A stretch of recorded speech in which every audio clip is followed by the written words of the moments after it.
Welcome to Yes Also. I'm Susie Barrett, and I have two incredible guests today.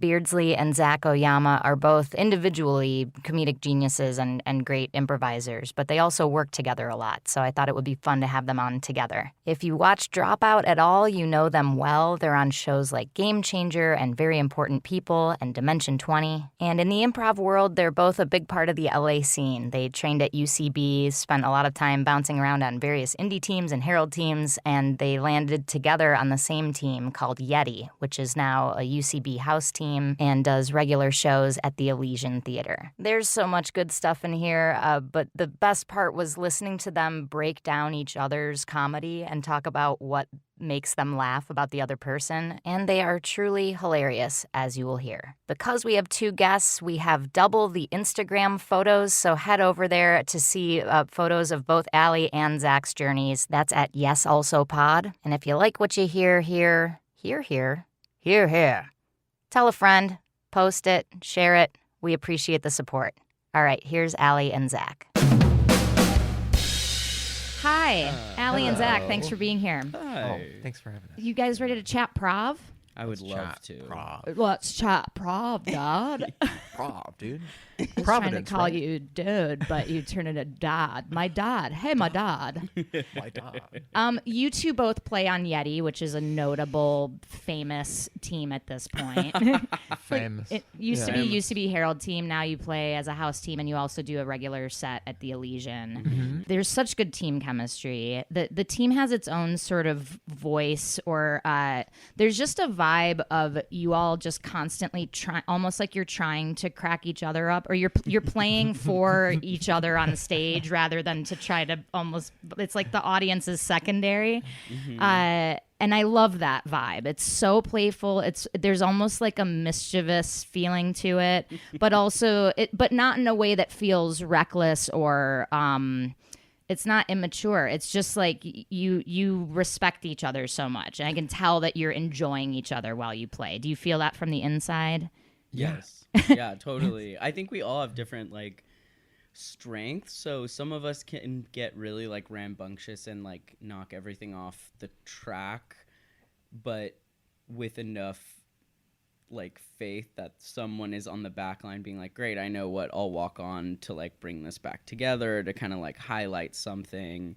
I think I really like how like there are a lot of like Devin is like a very like concise player, but sometimes you'll get him on like a wild night and he'll just be like fucking crazy. He's and had you're a like, oh sip of great. coffee Yeah. yeah. So that's fun too, is like now we know each other well enough. We all have these different like modes that we can lock into, and so it's really fun when you start like sliding those dials around and it's like, oh, now you're being crazy. Okay, so I'll try to be really top of my intelligence. And is that a conscious process when you're like, oh, Devin's wild, I'll play the voice of reason to or like it? Yeah, that you're, I think it's really fun to be chaotic. So it's great to be able to like allow like really keep the base reality going so someone else can like free jump. Yeah. Right. I like imagine like a little floating platform with like 5 people standing on it, and it's like just starting to sink, and you're like, if I jump on that, that's definitely gonna sink. Yeah. You know, like trying to always. We are very it really does. The most fun, I think, in improv in general is trying to make each other laugh a little bit, and like and just trying to stop just short of sabotaging the show. Right. Yeah, how much can we get away with before people start walking out and demanding their $5 we lost bet? them. Guys, we lost them. Yeah. What was both of your journey, if you can like do a short version, but journey to improv? Allie, I know a little bit about your background, which is like couldn't be further from where you are now. Like grew up in the like wildly Christian, like straight-laced. Yep. Just summarize your journey to improv for us. Okay, so I grew up very in like electric guitar Christianity. Also, same. Yeah, great. Contemporary services. Yeah, dude. exactly. There are light cues. Jeans for Jesus. Yeah. Yes. Yeah. Everyone's just really rad in their rainbow sandals. I recently got a pair of rainbow sandals, and I'm loving it. Great. Happy Pride. Yeah, happy Pride. Yeah. Were they from Target? They, Our greatest ally. LGBTQIA plus Target. But the plus is a little T for Target, Yes, exactly. actually. I went to Christian college, so I didn't stop there. I was like, this is insane. I more. went, let's double down. I'll be a theology and philosophy major. Were you really a theology philosophy major? Yes, I was studying to be a youth pastor. Whoa. I was involved at local churches. I was doing like youth group stuff. I was super into it. And a lot of that same work I still do. Like there's still like the ethos of a lot of that I'm like completely still up to. So I'm like, oh yeah, now it's less me like barefoot on like a longboard skateboard passing out sandwiches to homeless people and me just like in normal clothes, but there's like a lot of like overlap in terms of being an advocate for people who are underserved or underrepresented. Yeah, exactly. And, like being really like plugged in like on a community level. I think Gotcha. like the church does a great job of that. And then, but for me, I was like, oh my God, I'm gay. And on campus, if you came out as gay, they moved you to like a solo room. Like everything was gender What? separated. You had to meet with a counselor. You signed an agreement to go to the school saying you wouldn't be gay.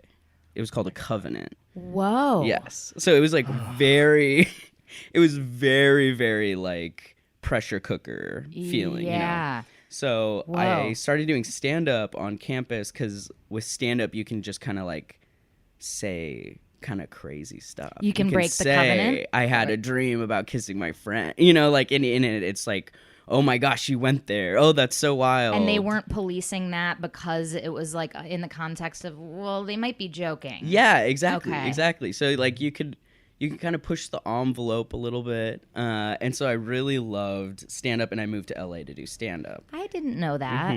Wow. What did you do it here for a while? Yeah. I did kind of like the open mic thing, but it really felt, now I think I could return to it and enjoy it, but it was very like, you show up to an open mic alone, you sit there alone, barely laughing at everybody else's jokes, then you get up and tell your jokes about how alone you are. Like, it was like insane. And then I signed up on a whim because I really loved the Upright Citizens Brigade, like ASCAT DVD, and I had gone to UCB like as a kid in New York visiting my family. Oh, wow. So I was like, maybe I'll try that. And it was a Julie Brister 101 that met at Lyric Hyperion. And the first class, all we did was say, like, what are cool places around LA you don't think anyone else has been to? It was like such a like, welcome to LA. We're going to get you plugged in. Like everyone exchanged numbers. And it was so like collaborative. We demand that you not feel alone. Yes, exactly. Yeah. It's weird if you're acting alone. You have to sign a covenant saying that you won't be alone. I did sign. Julie did handwrite a covenant, and it was pretty legally binding, and I'm still paying it off. Still paying it off. But I started coming out publicly during that class because I told like some weird monologue story about the first time I went to Disneyland. It was gay day, and I was with my Girl Scout troop, and it was like all these Christian moms scrambling because there were just gay people everywhere. They didn't know. They They hadn't didn't read know. the They fine were print. bamboozled. They didn't see Chucky on the banner outside. Chucky Chucky parked our car. It was valet. That's a reference to something that will be shown separately on social. I just realized. Allie had a banner ad for Peacock pop up on their phone this morning that was amplifying queer voices, and it was Alan Cumming, Cher, and Chucky. And Chucky the doll. Oh my God. Okay, so straight women scrambling. Straight women scrambling. There are two lesbians in front of me. I'm in line for Space Mountain. They're kissing, and my brain couldn't understand it, and I was in my mind being like, those two moms are kissing. And in my brain I was like, they have separate families, that each have husbands. These two moms have found each other and started kissing. Like, I've never seen anything like that. Were you excited? Were you rooting for them? Were you nervous? I was in the monologue, I'm telling the story, and I'm like, and I had a lot of questions when I got home for my mom and for myself, and everyone laughed. And then Julie was like giving notes and was like, and I loved that last sentence. You had a lot of questions for yourself. Like, that's really funny. So you were questioning, it was just like, and I was just kind of like, oh, haha. Like, Like someone just really underlining like the kind of like, ooh, gray area jokes I was so accustomed to making, but now I wasn't at Christian college anymore, and everyone was like so chill, and like it felt very welcoming, and like that's literally when I started like publicly coming out of the closet. That is so interesting. I Yeah. often think of improv classes as a style of group therapy. Yes. Like you're getting up and telling these monologues. Like it's only like one click away from AA. It's like you tell a Totally. story about anything that's happened in your life. Everybody's like laughing and nodding and like on your side, and then you get to do scenes about it that feel cathartic. It's Yes. like, oh, now I can play the teacher who was mean to me. And Totally. yeah. Whoa. Yeah. So like so that moment of Julie kind of peeling back the lid of your sardine can, was that the first time that you were like, oh yeah, I definitely am queer? Or No, I You knew had I to- was gay, but I was just super, super closeted. So this Gotcha. was like my first little. I knew LA was like really like open, and I was like working at this restaurant hilariously called BJ's at the time, where when you would clock in, it would say, "Put on that BJ smile," oh my and you had to click You okay. had to agree to You it. had to click okay. Covenant. Yeah. Also that it's like essentially the button just says sure. Yeah, exactly. Okay, instead of yay. Okay. Oh my god. Okay, so this was the first time you felt like, oh, this would actually be a safe space for me to Yeah, come yeah. out in. So like Yeah. in restaurant world, I feel like there's like a lot of queer people, and they were like, we're gonna take you to WeHo, kind of like. So these two things were kind of coming together. Yeah, gotcha. Zach, what's your lead up? Gosh. So I, I'm from Alabama. Grew up there and like went to college in Alabama. But Crimson Tide? Crimson Tide, Roll Tide is. Oh yeah, Wow. Roll Tide, roll. But Roll Tide, roll. Yeah. But I'm from Birmingham and didn't grow up doing any theater at all. Really, I think I was just very shy. I feel like I've like always been sort of silly in the same way, but like just like attention was always weird, where I was like I didn't really want to have like a spotlight on me or anything like that, and like really made me nervous, and so I never really did theater. I did like choir my senior year of high school, but that was like the most outgoing kind of theatrical thing I ever And did. you faced the back wall, so Yeah, you I didn't turned have around. to be aware I was of the under the audience. little bleachers, But I did choir. but I did it. Yeah, you can technically hear me.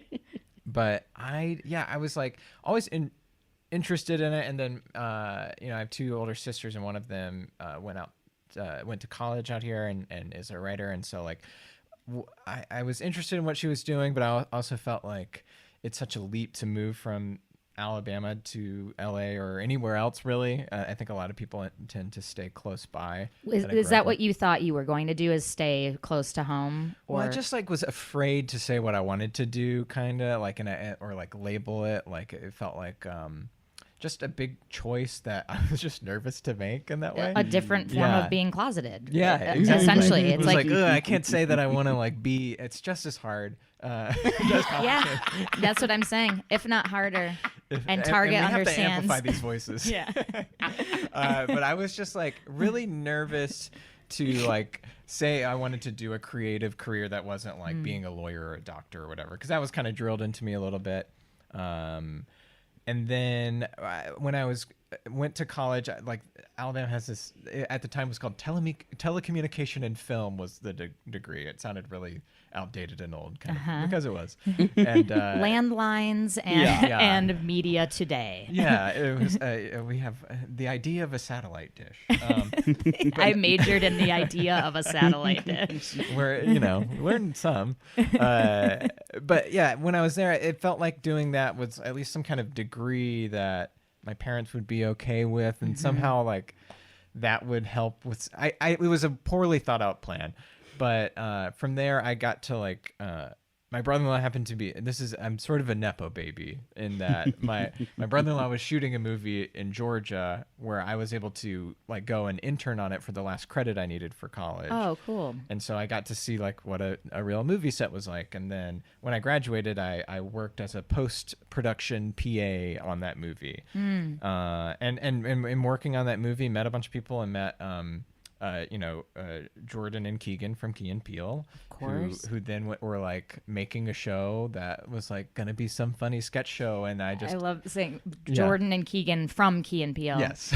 From themselves. From themselves. I met Jordan and Keegan from their last names. Yeah. From their last name. Yeah. Of Key and Peele. Yeah. And they were gonna go make the show, and I just emailed Jordan to see if he needed a PA, and then like around that time, I like moved to LA and was staying with my sister, and I had zero friends, but it was very close to UCB, so I just started seeing shows for fun and would go down the hill and watch like the first shows I think I saw were like Shitty Jobs and Facebook, the ones where it's like I know these people from TV kind of. It was like the human giant guys like Rob Hubel and Aziz and and Paul Scheer, and then Shitty Jobs had like Ben Schwartz, and I think when I first started going, like Donald Glover was doing it. Yeah, it was like incredible. My mind, I feel like I met you around that time because you were the writer's assistant on Key and Peele, or I an was intern. A producer's Gotcha. whatever. It's similar. Sorry, I didn't mean to undertitle you. Cut that out. Cut it out. Producer's assistant. It's different. I had less responsibility. I didn't even touch a copier. No printers were involved.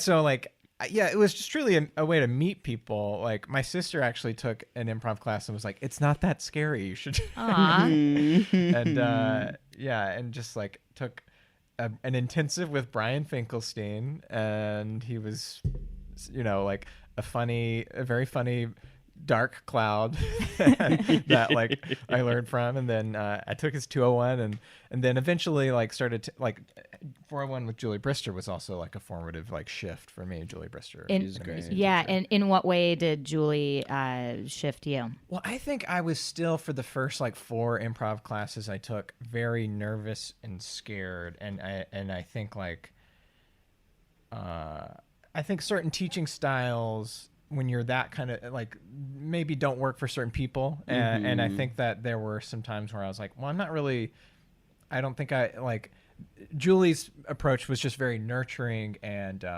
encouraging in a way where it like helped me build some confidence, I think.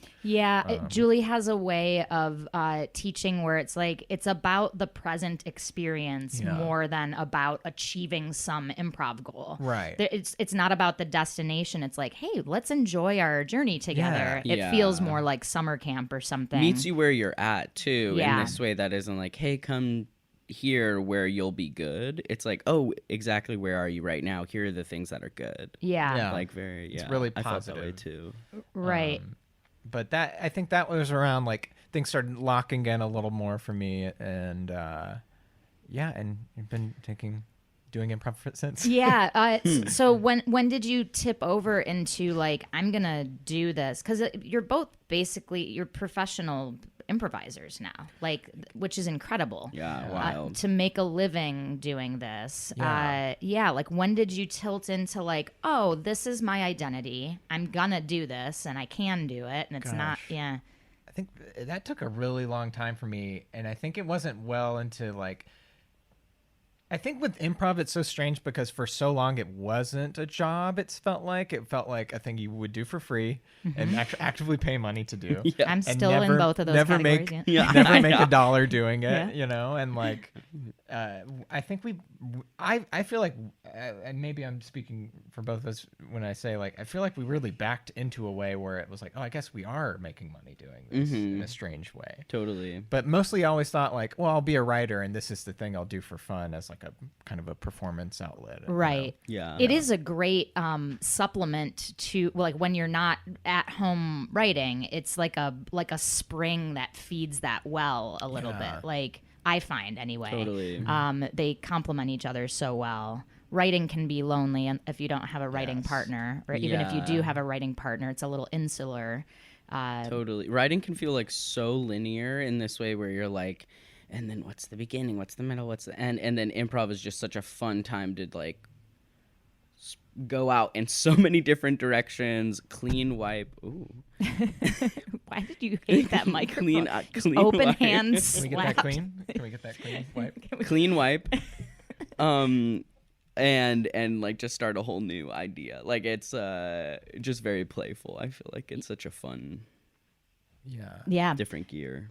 Writing, there's just no feedback, and like with improv you get the feedback from your friends and the audience, and it's just like that is instantly rewarding versus writing, which is like, and maybe a year you'll be there's something good will happen from this. And writing, especially in this context, in this industry in LA, writing comes with the fine print of like, you can write something that you love, and then it goes through 40 pairs of eyes that are like, I don't get it. This movie about this overbearing father, does it have to include a father? Well, it's the storyline. Well, but what if it was a retelling of Trolls? Retelling? Yeah. What happened in the first one? Finally. So, I want to talk about your college humor journeys, college humor into Dropout, all of that stuff. How did that? Before that, I just want to say I'm having a really funny, very vivid memory of the first time I saw Zac. Oh, please. So I think it's like anyone who's you slipped on a banana peel and you farted. No, everyone I feel like has their own version of like an improv obsession where all of a sudden every night you're at an indie show and like that's your whole life. And so I'm going to these indie shows with like my 101 crew of friends who they all went to 201 and 301 together. I couldn't afford 201 and one of them literally paid for my 201, which is so sweet. Oh, wow. Crazy. Wow. Or like lent me the money, I paid him back. But we go to TNT, which was an indie show in Theater Row in Hollywood, and this group of absolute like screaming jackals is on stage. They look like they're having so much fun. They've thrown all the chairs in a pile and one guy is sitting on top of the pile going, "No, please!" And someone's still trying to throw a chair like at your head. It was Zach Fairless throwing a chair at you on stage. And I was like, whoa, they seem so cool. I can't even remember which team it was. It was you guys. There were two women. Maybe Anise was on it. Anais? Yeah, Anais. I was I like those like early indie teams where it was like you really kind of can mix any 4 or 5 people around, and that was like of a group of 30 people. Yeah. Now I'm hating it. And like the Venn diagram, like only had like one thing on the outside of the circle. Everything else is overlap. It's like we're all basically one team, but one name changes on the roster. We all watched the OC together. Now we're all on this like OC themed team. Right. Now we're we went to the just pool. constantly making new teams. Just inside jokes for each like iteration. Yeah. Do you remember that show, Zach? Not at all. Yeah. I remember doing stuff like that where it was like, okay, we were eventually, we never did a scene with a game, and we were like screaming and running around. At least we had fun partway through. Right. Yeah. I mean, and those early indie show days, like the first indie shows, like TNT, Crash Bar, 101, Room 101. Yeah. Oh my gosh, the way my Google Calendar just had all of those in it, populated for every single week for like essentially the rest of my life. I was like, keep going. Yeah.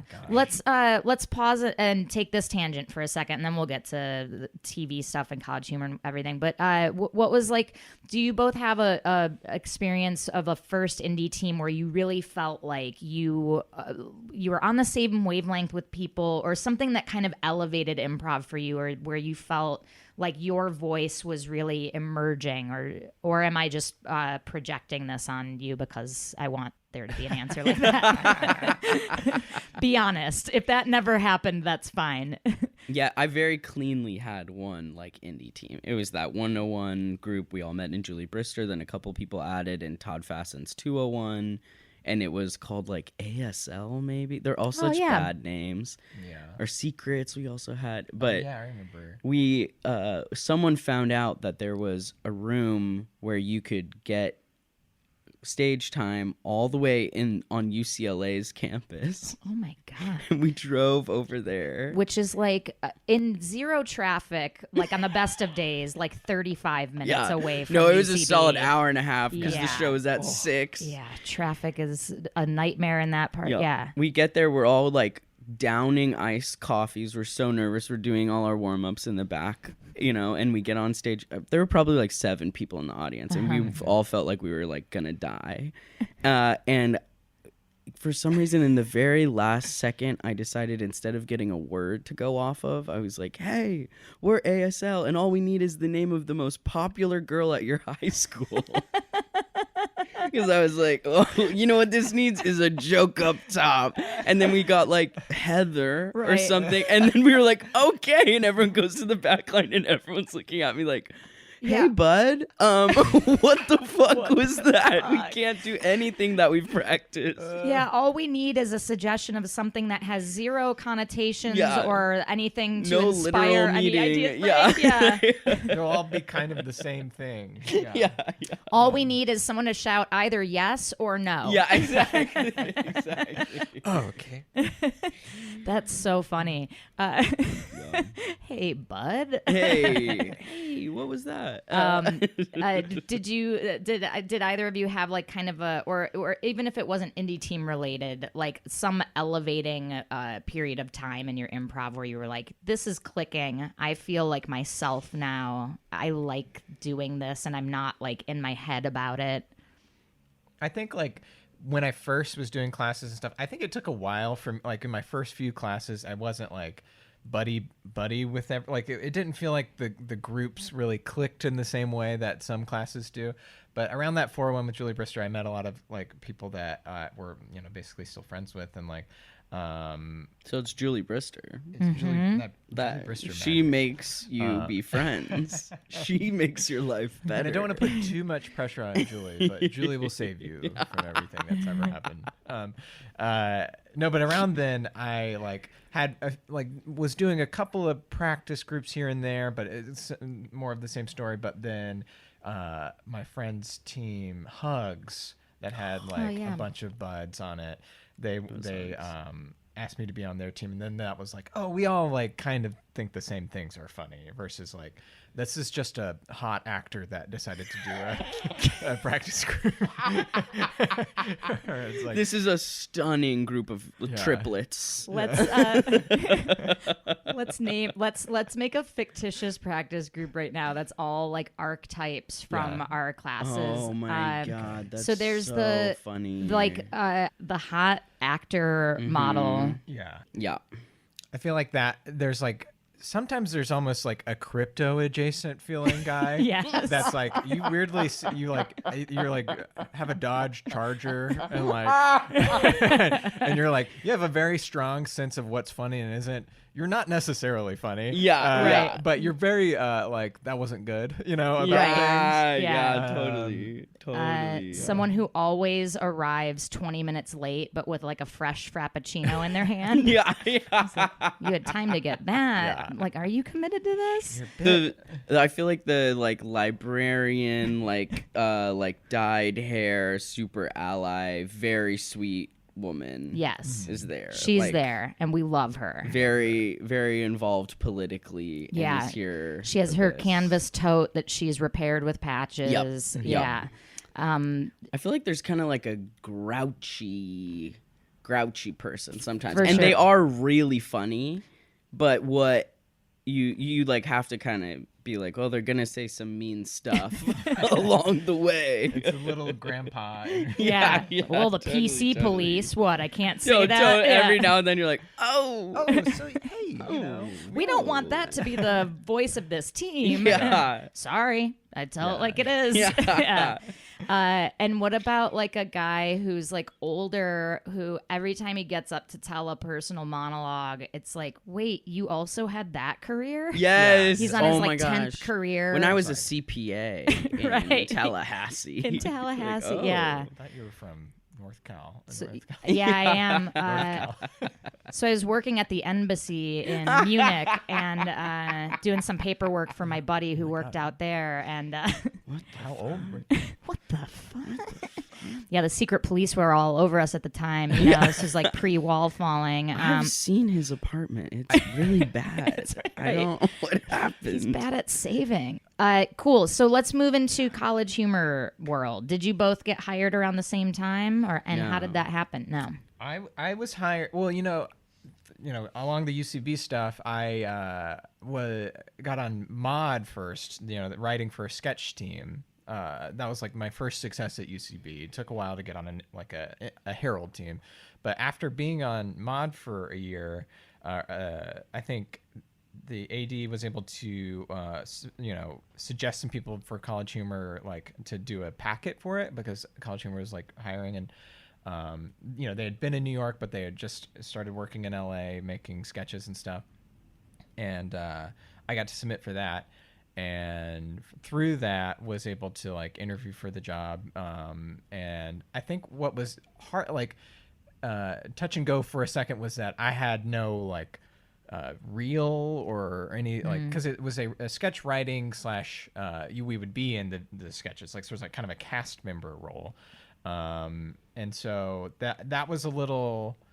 They like almost didn't give me the job because of that, because they didn't have anything to go off of that. And so I literally sent a Vine I made of like just doing a dumb bit where I was like how to open a beer bottle, and I like hit it off with my hand and then hold it to the side of my face and spit out a bunch of beer out of my mouth. That's hilarious. I'd hire you. Yeah. And I think that weirdly got me the job. Great. That's so funny. Yeah. Isn't it funny how like it really is, like when somebody's good and likable, it just takes 6 seconds to see it. It's like, I love your voice and you're likable on film, and this is so charming and great and smart. Yeah. One Vine is all you need. Yeah. And, I totally forgot about Vine until you said it. That trend was so fast to come and burn out. It came and went before I ever got on. I'm a very late adopter, but it burned out before I ever got to it. Yeah, for a moment in time. It really was. But and so I started a couple years before Allie, and then every so often some people would kind of graduate to like writing for shows or making their own shows or just leave or whatever, and so they would they had a couple rounds of bringing in new people, and eventually you just got back from Boom Chicago, right? And, And I happened to be like, just we would have our own time to like write sketches, and you would could work from home to do that. And I was working from where you were working, the Bourgeois Pig. R.I.P. I forgot you worked there, and I forgot you did Boom, even though I just saw you there a month ago. Like, wait, what? Is Susie's brain okay? No, it's old. Sorry, Zach. I was just derail that. No, it was just that like we were friends from doing improv before you left, and then it had been like a good bit of time since we'd really hung out. Yeah. But, like, I was just working there, and then like when they were like thinking of hiring new people, it was like, I bet Beardsley would be great for this, and then. The rest is history. Yeah. And when you submitted, like, did you have sketches that you had written, or did you kind of recorded a reel on my computer, so just honestly in like photo booth, and then sent that. A reel of what? Like characters. Oh, gotcha. Yeah. Okay. I did some characters, and then I submitted a sketch that I had written at Boom Chicago, and then a new sketch. Do you remember any of the character bits? Like, run us through this. I don't think any of them were very good. I do remember my opener was like the girl who calls things random instead of having to like investigate her true feelings about things. So she was like, my parents are so random. They're getting divorced. God, that's brilliant. But I was working at that coffee shop. I had just come back. I had just not made it onto Herald Night. Huge blow. After having been on Herald Night. Wait, what? I don't know this chapter crazy. Of your life. I felt so crazy. And then I was working at this cafe because I was like, great, it'll be right next to UCB where my life will be centered again like it was before I left. As I come back from my professional sketch and improv team, which has only certainly made me way better than I was when I was on Herald before. Has to have the amount of hours. So yeah, I was really motivated. So when you were like, "Oh, we're hiring," I was doing rewrites of all these sketches. I was like writing these characters. I like really tried to get my like packet tight. Do you like writing sketch, or do you prefer? I do. Yeah, I really do. in that job particularly, you had to have like 5 pitches every Monday, and it got to wow. a point where I was like, I'm empty. I don't have a single funny Just sketch that idea. forever it gets a little like Yeah. the well gets a little dry. That's unsustainable. Yes. Also, why are we like having so much quantity to only cut 90% of? Because Totally, only yeah. a few of those ideas get made, you would right? you would pitch 5, write 2 usually every week on top of being in sketches and stuff. And then if a sketch doesn't get selected, if an idea doesn't get picked, months down the line, can you re-pitch it when It you're depends on the feeling empty? idea. Sometimes Okay. they're kind of some are dead on arrival. Yeah. Yep. Because I think College Humor at the time was also dealing with like what like there was like a few different angles in which they would approach what they would want to make for a sketch, and some of that was like business motivated versus like that's just a funny idea. So like if something has to do with like a semi-topical thing that's like an internet thing, that's for sure getting a better chance of being made than say random parents. Well, no, wait. That would actually probably That was a work, 'cause that is 6-minute long character. sketch that we made the second I got there. Wait, what was it? No, I'm kidding. Oh, I'm kidding. That parent's divorce. Right, Had a lot of legs. Some things that are just like Evergreen.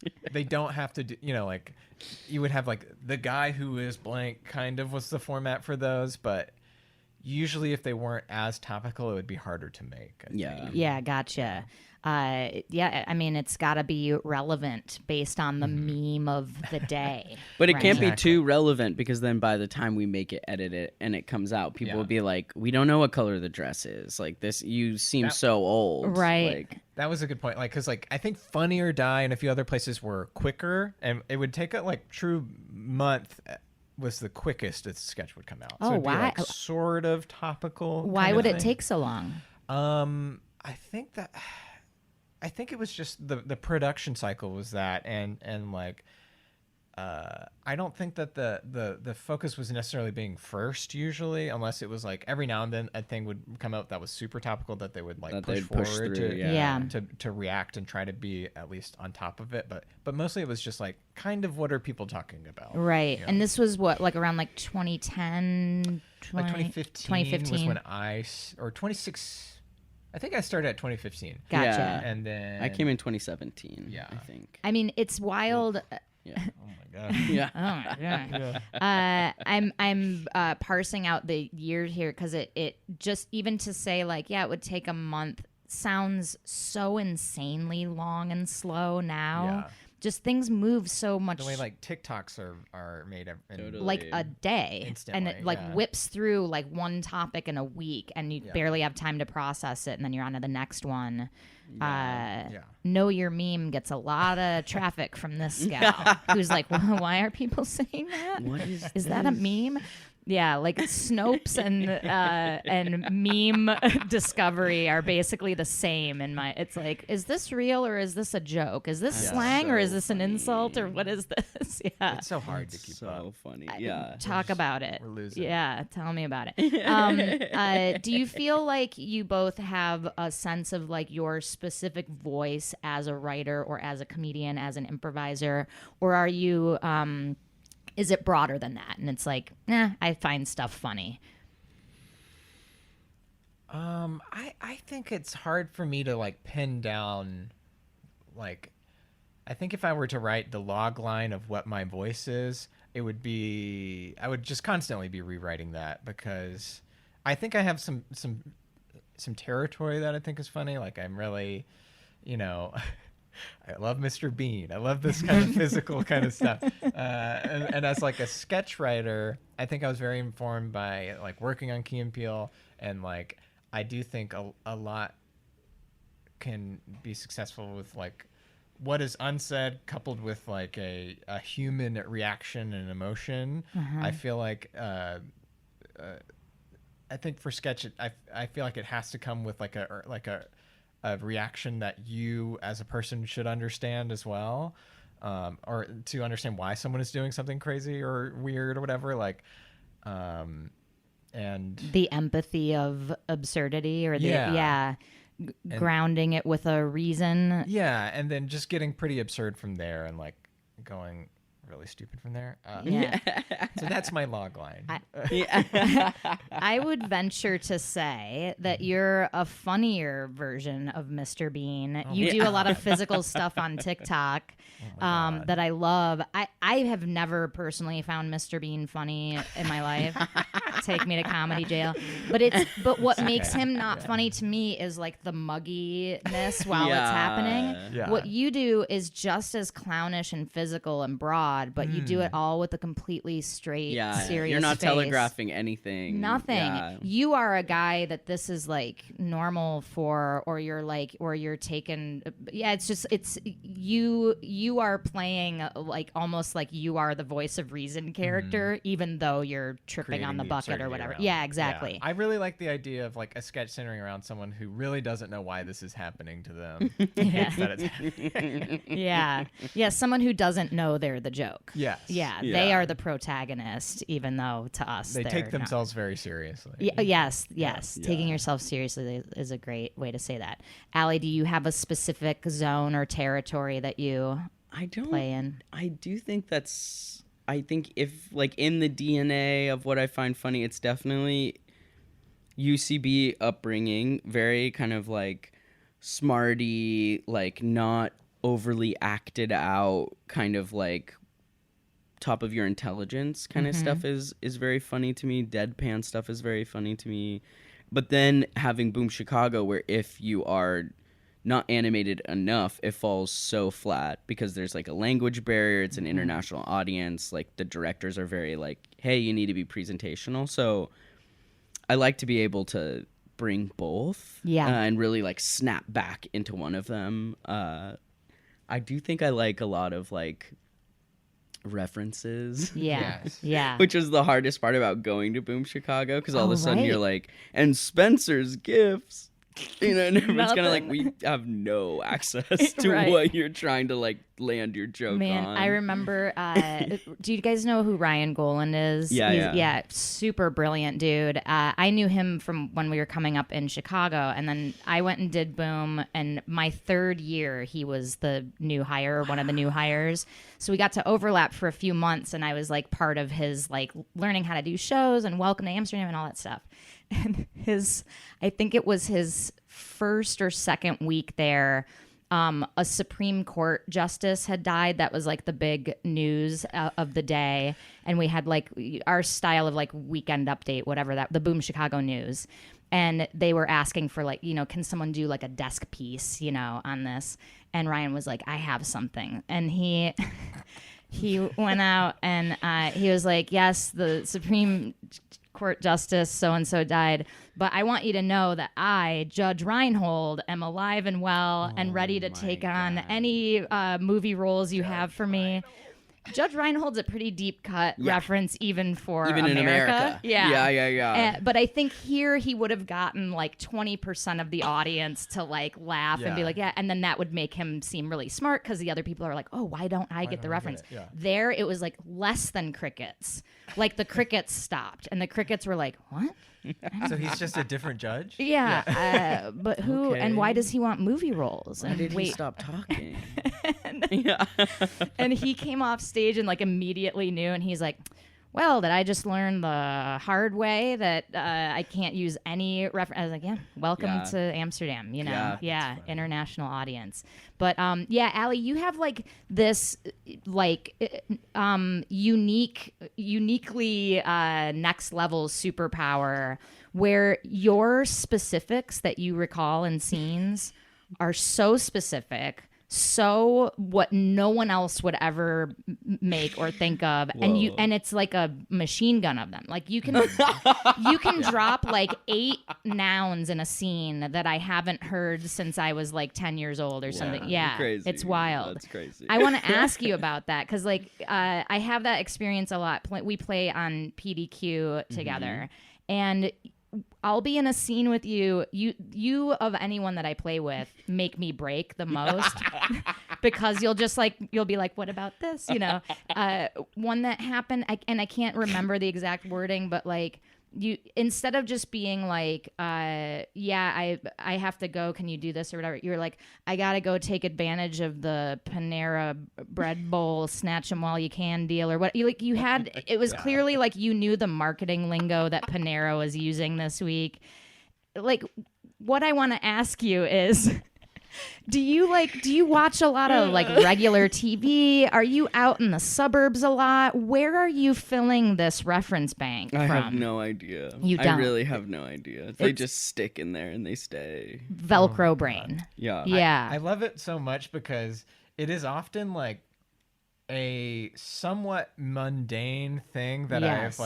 I'm sure is just in your mom's kitchen or something that you're talking about that I've never thought about why it's funny, but hearing it in an improv scene or just referenced out of the blue can really highlight why that thing is stupid or just a bizarre. Right. Like it's like I was just trying to think of an example, and I think in your TikTok bio, this is a like pretty good example of it. Your TikTok bio is just bring me a wet paper towel, and that kind of joke where it's like, why is that so funny? Why is that making me laugh? My brother and I were like trying to like come up with the most used phrase of our upbringing, and that was my mom was like anything that would happen, she'd be like, get me a wet paper towel, like to clean. I guess I don't know. Also, if it's used that much, you'd think she'd invest in something that Some wasn't wet wipes. Yes, Exactly. right. Some pre-wet towels. Yeah. No. Oh, that's so funny. Or something stronger, maybe a rag. Yeah. Some sort of rag. Some type of rag. I talk about this with my students a lot. Like anything that's specific is better than anything not specific. Yes. So instead of just, can I get you something to drink? Like, can I get you a, gin on the rocks or what, whatever. Totally. Can I get you a Pepsi?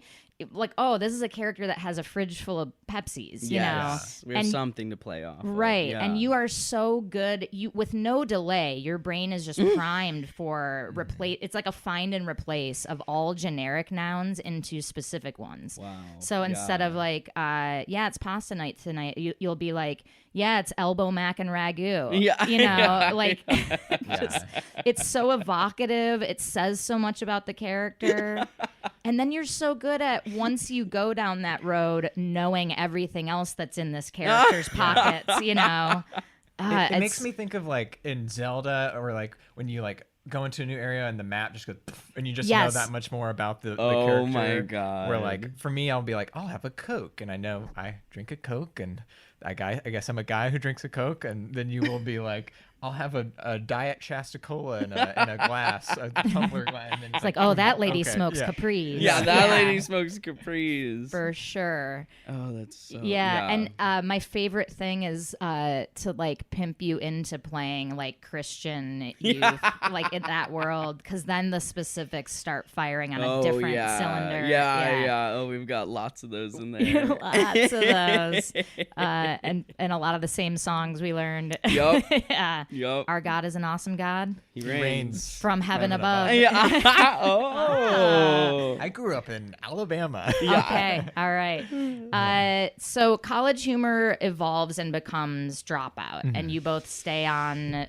the team, right? Or how does that work? I kind of left full time, but then when it became Dropout, there were other kind of like they were making Dimension 20, the D&D show, and I was like, I'll come in and do that, but not have to work full time as I try to pursue other writing jobs or audition and stuff, because you couldn't really successfully do both at the same time. It was a pretty full-time job. And same thing for you, that you were just wanted to stay on, or what? Well, I stayed on until we got all laid off. We had like a mass layoff because we lost our funding, and so kind of overnight, January 2020. Thank God nothing else would happen. We all lost our job. Oh my God. And we got there's like my name on Slack is still Ali Wrongpile Beardsley, because they hired these like consultants to come in and lay us off and just kind of like make sure we all gave our laptops, like they were like very sweet, but like. And they were like, They were so sweet. So they were sweet. so Oh my God, if you wouldn't nice. mind making sure you left your laptop. Yeah, we're not going to be offering Cobra health insurance at this time. They were like, I have a pile of paperwork here, and when I read your name, it means that you've been laid off. There are a few people finishing up their projects. They will stay on payroll for a little bit longer, but they will also eventually be laid off. We're sorry about this. We're all just in a massive room. The air is like so stale. We're all just kind of like, this really sucks. Even though we kind of knew it was happening, but it was just really crazy to experience. They go through all the names. Everyone gets up, gets their stuff. I'm still there. And so in my mind, I'm like, whoa, cool. No one let me know, but there must be something. They go through all the other people who are still working on their projects. And then at the bottom of that pile is me. And they go, I'm sorry, you were actually in the wrong pile. You're laid off too. And then at that point, everybody else was like taking photos together and been like, we're so sad. They were all out to lunch. So I alone had to go and pack up my desk and just have like the saddest like move. I mean, I met up with them afterwards, but just the wrong pile. I was like, wrong fucking pile. That's like so you can do that. dark. Like what? Yeah. Oh, what a journey. So brutal. Also, a comedy person packing up their desk is really funny. Like, what was in that sad pack? Do you remember any of the details that you were Reka putting? had gotten me like a big chicken stuffed animal. It had mini Air Force Ones that it would wear, so they were baby shoe Air Force Ones.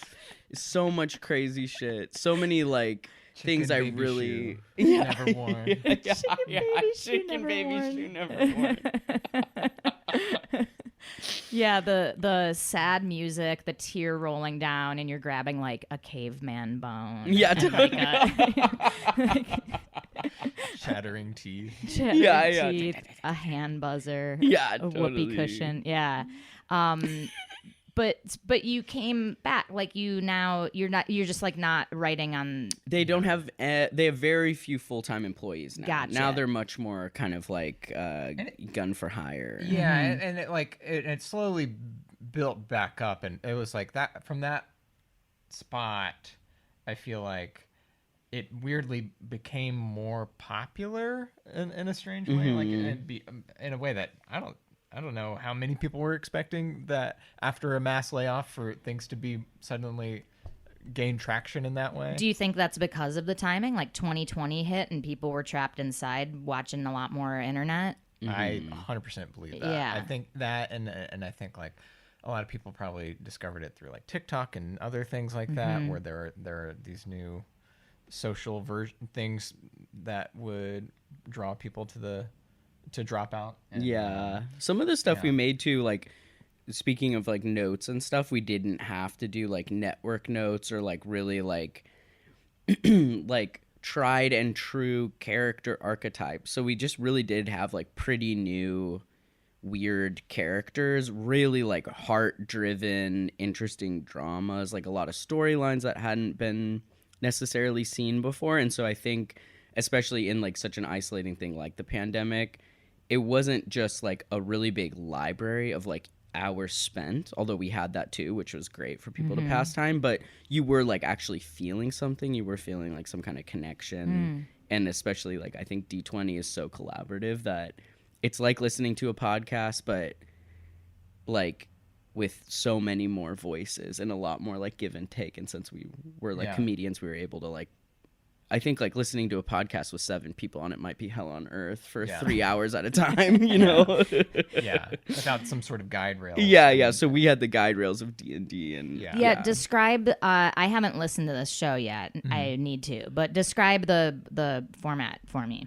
Well, with with Dimension 20, the format is Brandon is the dungeon master, so he kind of sets up the world and kind of lays the track before us and the story that we're telling, and then the 6 other people are just playing a single character in the world. So wait, it truly is just you guys playing D&D? Yes. Oh, great. Yeah. Well, I know that. Yeah. Okay. Wow. Do you roll for characters and everything at the beginning? Like, So we'll come up with a character concept. We'll roll for our stats and things like that, and to Allie's point, like. It is nice in that we do feel pretty insulated in this bubble of like no one's gonna give me a note on my character. Yeah. Like, right. we can just kind of it's up to us to like want to see something through, or play our character in a way that feels like it's honoring the character and fun and funny to us. And you're allowed to play any character, doesn't have to exist in sort of like fantasy D&D. No, world. and a lot of the show is anthologies. So it's like the first season was Fantasy High, which was like a John Hughes high school in a high fantasy world. So what did you play in that? I'm a half-orc barbarian named Gorgug, who's like a shy nerd that gets really mad. And Beardsley. Yeah, I'm a like human like cleric church camp girl in like a tie-dye t-shirt who's like super religious when we first start out and is realizing she's gay. So it's just literally me. It's you. Me. It's just literally me. Yeah. You have Me red hair. living. Yeah, exactly. It's clearly not me. It's a full original character. Have you guys ever played the game Chill? No. It's a role playing game. It's very akin to D&D, but you set it in your current setting. So I played it while we were at Boom, and so like the CM, the Chill Master. Wow. Okay, I can get behind that. I can get behind that. Made the world that's like, so here's the theater, here's the backstage, blah, blah, blah. And then you play yourselves, and instead of rolling for stats, in the first meetup, you all decide on what everyone's strength and charisma is, like in relation to each other. And nothing is funnier than that 3 hours where, Jim Woods is like, Susie, you are not an 8 strength. Like, are you telling me right now that, it's like just trying to discover where you are on the scale? Oh, that's a lot of arguments about that, because there's this something called commoner stats in D&D where it's like, nothing is above a 10 and it's out of 20. Right. And like, if you had a high level character, they're like 20s and 18s across the board. And our friend Murph is like, we're all commoner stats. We don't have anything above that. Like maybe I have 11 constitution. Yeah. Like, Yeah. Because I can eat spicy food. Or whatever. Yeah, It's like, totally. oh, come on. No, you don't. Yeah. I'm a 12 strength. Yeah. I helped my friend move one time. Yeah, totally. That's so funny.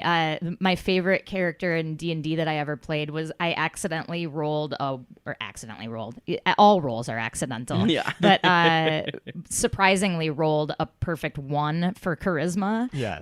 And I was like Incredible. this warrior troll who like, I would ruin our campaigns because it's like, okay, you're like sneaking through the bushes. You notice a dinner happening around a campfire. And I would just like, I want to eat your butt, you know? It's like so fun to play. Dude. Like, what is Yeah. a 1 in charisma? The bad you know? stats are comedy gold. The best. Yeah. And everyone mad at me, like they're constantly getting in fights, but and like having to so had both of you played D&D in your previous life before this show, or I hadn't, but you had played with Brennan before. So a lot of the group had played for fun together, minus 2 people from our home game, and then Lou and Allie were brought into the group for the show.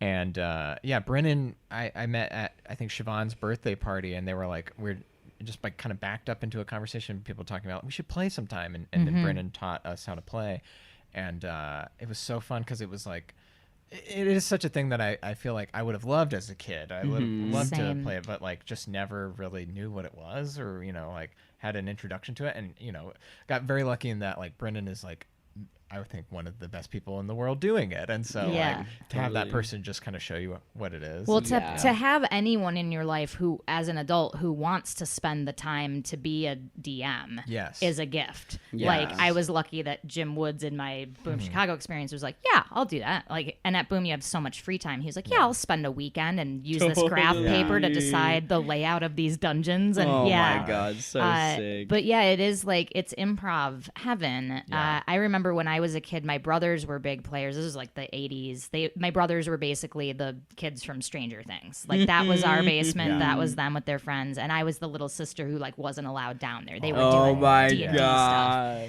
god. So yeah, but I'm so resentful now because I'm like, man, I would have loved it so much. It would have been so good for my brain. Totally. Yeah, and I do think it is like a good thing for kids to do, just because it's like you learn so much. You get to like test out kind of personalities and like kind of get out of your comfort zone and probably like, and sometimes people talk about like just like playing with like morality and like like understanding the consequences of your actions and it's things. so skill building. It is teamwork in a bottle. Like you're having to figure things out as a group and how best to use your weapons or your strengths or your whatevers. It's imaginative, it's smart. Do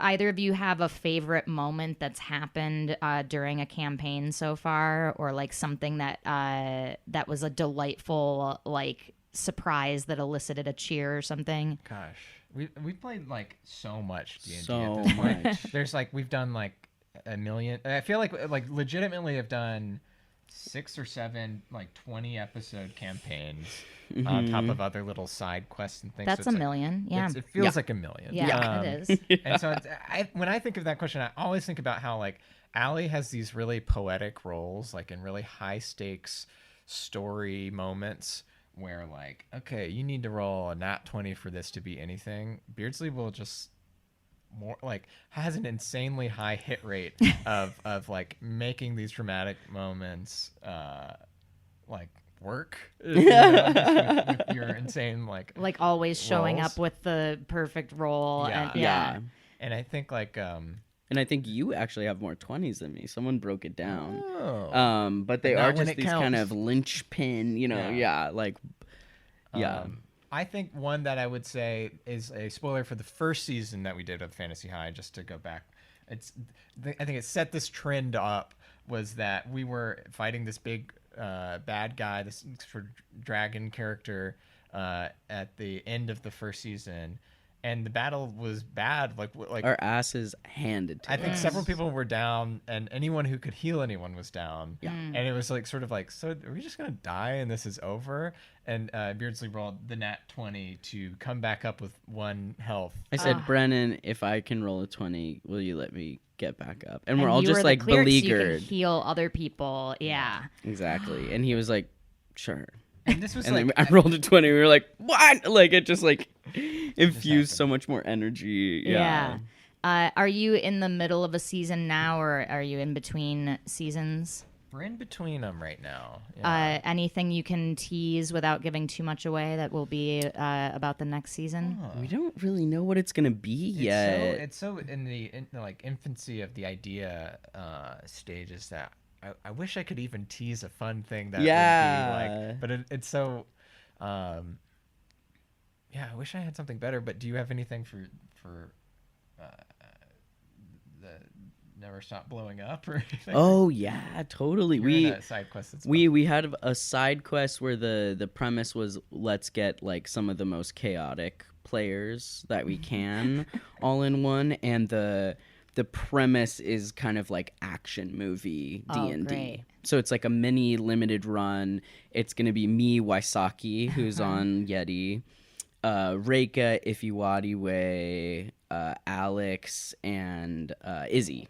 And Amazing. Brennan's leading it. And it is really, really crazy. Love it. Yeah. Can't wait. It's very, very fun. What's next for either or both of you in terms of your careers, your comedy, any goals that you have, or anything that you're working on privately that you want to get made, or what's on the horizon? what is on the horizon? No pressure if there's nothing. You can live in the present, and that's wonderful. I think the latest kind of fun thing that we've been toying with is like we're now doing live shows every now and then for Dimension 20.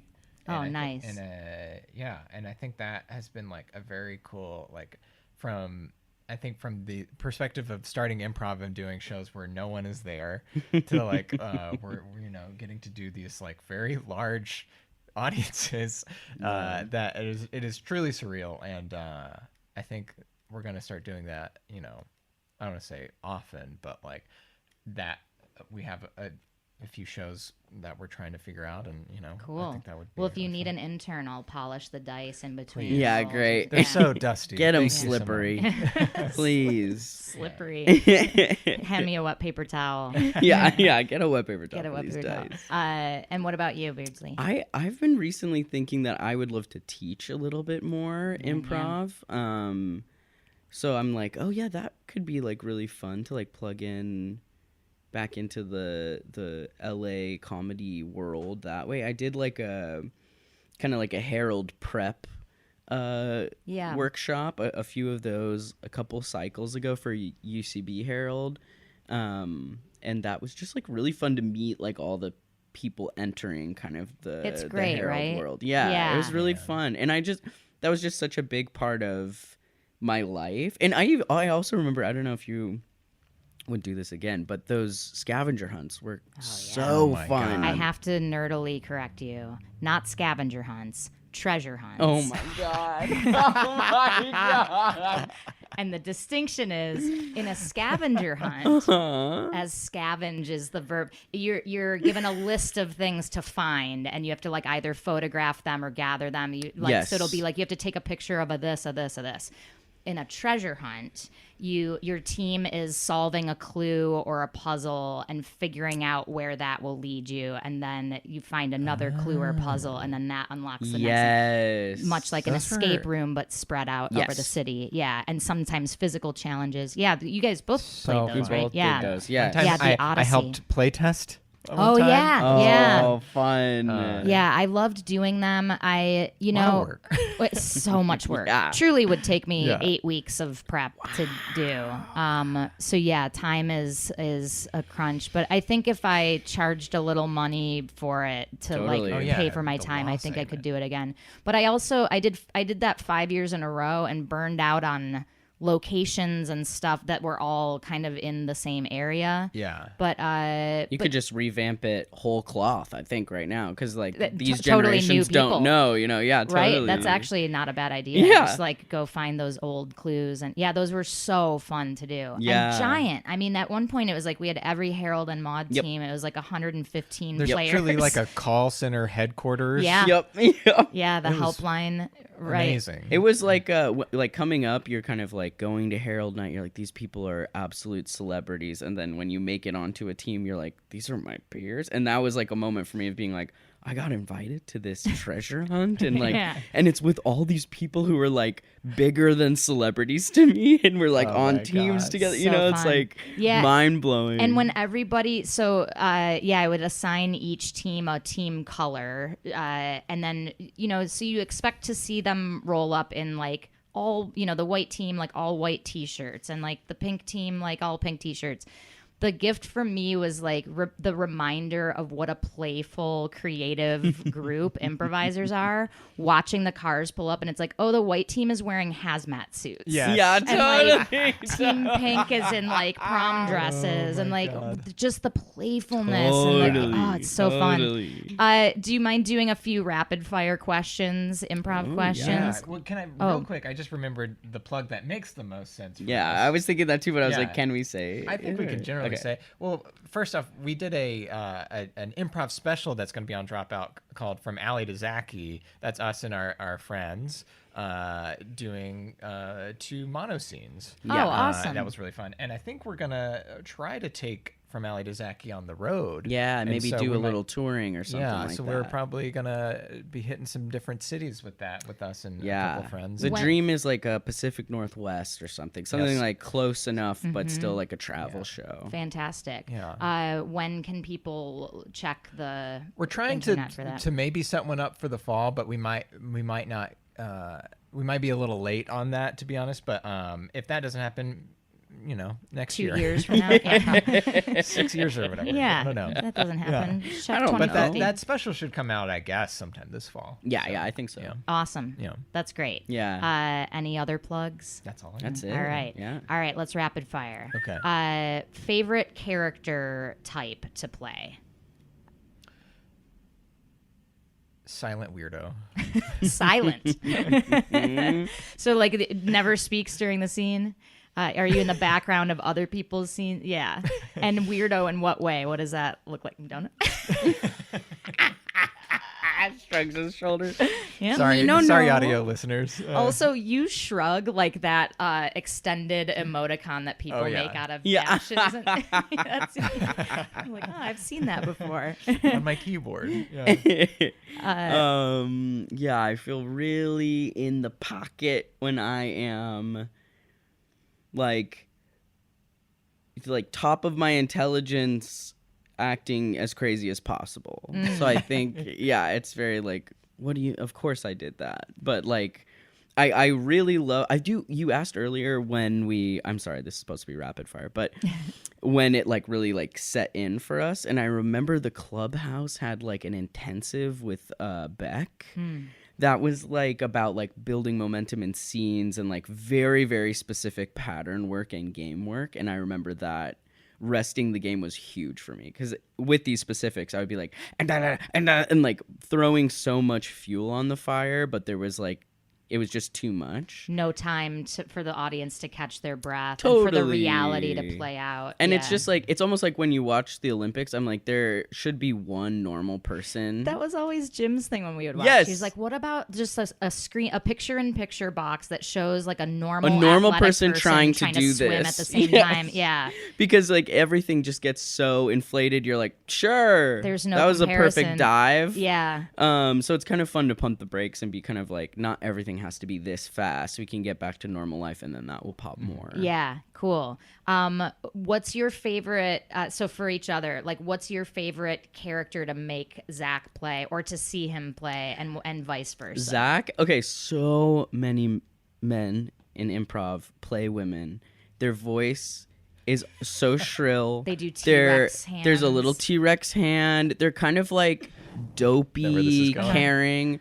Zach plays the most like iconic women Thank you. I've ever seen. Like generally very sweet, but pretty confused about why something's happening to her, but like still very proud and is like gonna get through it, and is like Reba McEntire, like, I'm a fighter. And it's so fun you're never worried for her, but like what's happening to her is not okay. She's putting on a brave face for her family. And we'll get through it. Exactly. God, just being my mom. I think for Beardsley, I think it's so funny. Well, like you said, making Beardsley a kind of a Christian pastor, youth pastor type vibe. It's such a funny pocket for you. I also like high status, like military or something for you. You know, like weird, like toxically masculine, to kind of put it on the other, like oh that. My God, that, totally. That is such a funny gear for you. Zach plays Tide. believable, nuanced women, and you play Caricature G.I. Joe. masculinity. Yeah. Do either of you have a favorite form to do, or a favorite type of show to do? Or a least favorite? Our Yeti shows have been so fun, and they've been felt like, I think they've been really kind of indulgent to us, for lack of a better term, because we get the whole hour, and we've been doing a off of an audience's like short kind of monologue, doing a montage, and then for the second half of the show we usually just do a mono scene off a word, and those are kind of my two favorite things to do. A mono scene is so fun to me. Yeah, I love a mono scene. I love the like agility of a pretty flower. I like being able to like tag away and be kind of like, wait, what the fuck was that? That feels fun to me.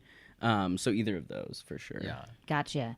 Favorite object work to do, or favorite object work you've seen one of your teammates do that just absolutely killed you? Oh my god. Oh my god. Jacob DJing is really funny to me. Jacob cooking. What does he do that DJing that's funny? It's just kind of like it's just like believably subtle for him. Yeah. So which is funny. fun. Subtle knob turns, just tiny adjustments. Just like grooving. Yeah. It's the quietest he'll be. Right. Yup. He is so good. I remember the first time, maybe it was like Nick Mandernack or something, but he took his time opening up a DVD case and taking the DVD out of it and loading it into the machine in a way that I was like, right. It's nice to have space work where everyone can think, but it's interesting and specific enough. Yeah. Like, Yeah. that kind of like slow, very specific space work. And what's cool about things like that is like the conversation obviously does not halt. So he's still in dialogue mode while he's like squeezing the sides of the thing and opening it. And you can like, so it's like watching someone do the two things at once. That's fun. Yeah. Yes. Did that make you think of another one, Zach? Or I was just that thought a of different... one where I was watching Harold Night once, and this is just what flashed my brain was Waylon McQueen and Joe Hartzler doing a scene where they were, to rest the game, I think Joe went to a closet and took out a hanger and put a vest on. And it just, like, that just has always stuck with me. Yeah. It's just like, that was resting the game, was a guy weirdly putting a vest on. That's I'm cold, but just on my back. Like, yeah. put on Ooh, my is there vest. a chill on my spine? Yeah. Also, did he name it as a vest, or did you just It was see named it? as Oh, a okay. vest for some reason. Gotcha. I don't remember why. Because that's So also funny. funny. Yeah. To see it and name A it. vest Yeah. on a hanger. Yeah, it's so good. If you were to give advice to improvisers starting out or who are like in the middle of their classes journey, what's something that was a helpful tidbit for you, or just something that you could impart to them now based on your experience? I think the first thing I always think of is like, and it's a classic case of I never listened to this advice, but with the perspective of now being like, yeah, everyone was right when they were saying this, like, don't focus too much on Harold Night. I think like, it's like, it is this kind of, the first kind of tangible goal if you're like coming up in LA and UCB or whatever, and like to get on one of those teams, but like, it really is not, I think if you can focus on the fun of being around your friends and the fun of just like learning and having fun and just truly just making yourself and your friends laugh, that will go so much further than like robotically gunning for a position on a team. Yeah. I think. Yeah. On like a randomly put together team too. And also, That's just yeah, like- that doesn't have the same, there's not the same necessity with Harold Night anymore because there are all these other venues to play at. You don't need that gatekeeper. Like you can do, like indie shows are huge now. Totally. Yeah. What would your advice be? I was really obsessed coming up with the like Harvard study of like 10,000 hours for like mastery of something, and that was really helpful of like just get reps in. So if you can find a way to do like practice groups and stuff like that without like absolutely bankrupting yourself, I think that really was super helpful. And I do kind of wish like it's just UCB doing these kind of like mashup like teams. Like there are indie shows that will like do a completely random mashup team. I wish there were more places where there was like almost an artistic director eye putting people together that they think would be together, because you do kind of just end up with the people that you met in classes or like seen around. So since there isn't that, I think don't be afraid to like, if someone is really funny to you, like at an indie night, like introduce yourself and start collaborating with them. Because if you can't, like, the more like-minded you can get, the more specific and niche you can make each other laugh. Right. That is like what sings in like the indie improv like landscape. And that's what makes shows and teams the most fun to play and play on, is like the common ground of what you find funny, similar Totally. senses of humor. Yeah, that's kind of where we started with me complimenting Yeti about that. It's like Yes. just these like brains that work the same way. Totally. Here's a pitch for Harold Night. What if all the new people that got put on Harold Night, like, what if every month they were put into a new permutation? God. You rehearse that way for that month with those people and do your shows that way. And then the next month it's shuffled around. So you're always in different combos. And then if there's some like very winning magical combo, then at the end of the year when they're deciding who to keep and who to cut, they keep those Totally. Wow. forms, right? Those- We did like a mashup one night on Harold Night where it was like, randomly formed teams. like when they were deciding new teams or something. And I remember it was like one of the most fun shows of the year, Yeah. just because it was like, oh, I don't like, the pressure is off. This is like just New energy, no pressure. there were like, some people on the team. I was like, I've felt like oddly distant with you for no reason, and this now I feel like we're closer after doing this. Yeah, totally. Yeah. It's the great bonder. Yeah. Great. Well, thank you for being here. I can't wait to polish your dice with a wet Yeah. paper towel. Take that out of context. Yeah. And I'll see you around town. Yeah. All Great. right. See you around town. See you around town.